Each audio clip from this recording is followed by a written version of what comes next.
হে মানুষরা, হে জগতের মানুষরা, আল্লাহ উদাহরণ দিচ্ছেন। আল্লাহর উদাহরণ না শিখলে ইবনে তাইমিয়া রাহমাতুল্লাহ আলাইহি কান্না করতেন, বলতে আমি তো আলেম হতে পারি নাই। আল্লাহ তাআলা কোরআনে কারীমে বলেছেন, ওয়া তিলকাল আমসালু নাদরিবুহা লিন-নাসি ওয়া মা ইয়াকিলুহা ইল্লাল আলিমুন।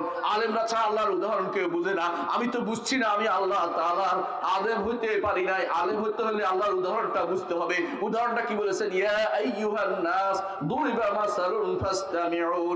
আল্লাহ তোমাদের উদাহরণ দিচ্ছেন, একটু কান লাগিয়ে শোনো। ফাসতামি অর্থ কান লাগিয়ে শোনা, কান লাগিয়ে শোনো। ইন্নাল্লাযীনা তাদউনা মিন দুনিহি লা ইয়াখলুকু যুবাবান। যাদেরকে তোমরা ডাকছো আল্লাহ ছাড়া, কাদেরকে ডাকে কেউ? কারে ডাকে? কারে ডাকে? খাজারে ডাকে কেউ, কেউ বাবারে ডাকে, কেউ তথাকথিত ওলি আল্লাহরে ডাকে, কেউ তথাকথিত পীর মুর্শিদকে ডাকে।